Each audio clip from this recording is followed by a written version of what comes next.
karena melihat anak kecil yang sedang bermain sepeda pada jam 3 pagi. Siapakah anak kecil itu sebenarnya? Hantu atau cuma anak kecil biasa? Oke, kali ini Anda suguhin kisah anak kecil misterius yang bersepeda di pagi buta. Let's go!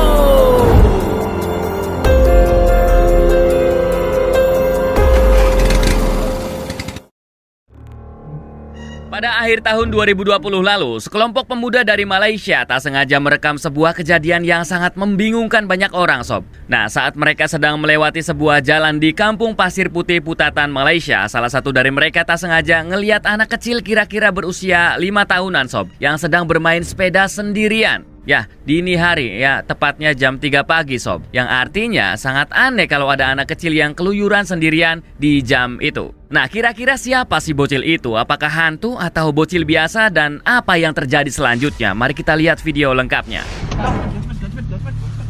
Ada.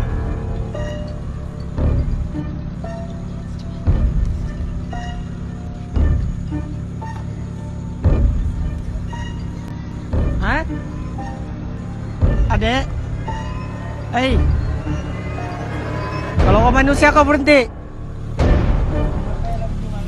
Ya, pasti reaksi kita juga sama kan, sob. Kalau ngelihat anak kecil keluyuran sendirian jam 3 pagi, pasti bakal campur aduk rasanya. Di sisi lain, kasihan kan? Di sisi lain juga takut kalau si bocil itu ternyata bukan manusia.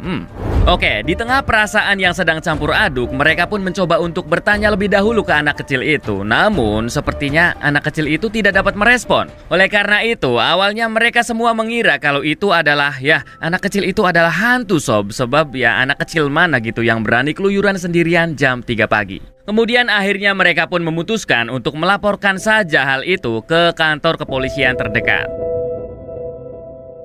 Polisi pun langsung bergerak ke lokasi dan memang benar, sob, mereka menemukan anak misterius tersebut masih bermain sepeda. Ya, ini tandanya baik ya, positif ya. Kalau misalkan tiba-tiba ngilang kan berarti tanda tanya itu anak apa. Lalu setelah mendekatinya, tanpa pikir panjang, sob, polisi pun langsung membawa anak itu ke kantor kepolisian untuk mendapatkan informasi lebih lanjut. Berarti sudah jelas ya, anak itu bukan anak hantu. Nah, pertanyaan selanjutnya adalah, anak siapakah itu? Apakah Santoso punya istri di Malaysia? Hei, bukan! Gue belum punya anak, Bambang! Ya udah siap, berarti ini infonya. Nah, pada saat yang sama, polisi akhirnya bisa mengungkap identitas asli si bocil, sob. Karena secara kebetulan juga, ibunya juga ada di kantor polisi. Ya, ibunya itu melapor bahwa anaknya telah hilang, sob. Dan cerita sebenarnya pun akhirnya terungkap. Jadi awalnya wanita bernama Nana, ya ibunya namanya Nana, sob, tak sengaja terbangun saat jam 3 pagi dan betapa terkejutnya setelah ngeliat pintu rumahnya terbuka lebar. Awalnya sih dia menyangka kalau itu ulah maling, sob. Tapi ternyata saat mengecek seisi rumah gitu, tidak ada satupun barang-barang yang hilang. Dan ternyata yang hilang justru anak perempuannya yang bernama Mino, yang kebetulan mengidap hyperautisme sejak kecil. Mino sudah tidak ada di kamarnya dan kemungkinan besar sudah pergi jauh dari rumah. Mbak Nana dan adiknya pun segera mencari keberadaan Mino sampai muter-muter komplek rumah, sob. Bahkan mereka juga sampai mengetuk rumah-rumah tetangganya untuk menanyakan keberadaan Mino. Tapi hasilnya nihil, sob. Mino nggak ada di sana.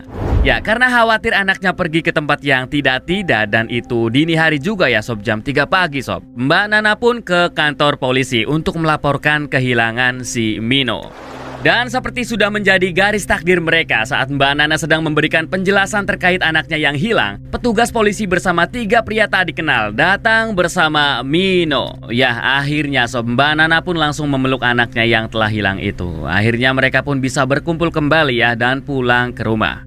Namun, video 3 pemuda tadi yang menemukan Mino saat sedang bersepeda itu sudah terlanjur viral di internet. Hal itu tentu menyebabkan kegelisahan dan juga kegeraman netizen karena menganggap jika orang tua anak tersebut adalah orang yang ceroboh, sob, dan tidak bertanggung jawab. Hingga akhirnya karena sudah menyudutkan keluarganya, Mbak Nana pun menjelaskan situasi yang sebenarnya terjadi saat itu di sebuah grup Facebook. Nah, dari kisah ini kita bisa ambil pelajaran ya bahwa pengawasan orang tua terhadap masa tumbuh dan berkembangnya anak itu benar-benar sangat diperlukan, sob, apalagi bagi anak-anak istimewa. Betul, Bang! Bam, ngomong-ngomong Mbak Nana cantik juga, Bam.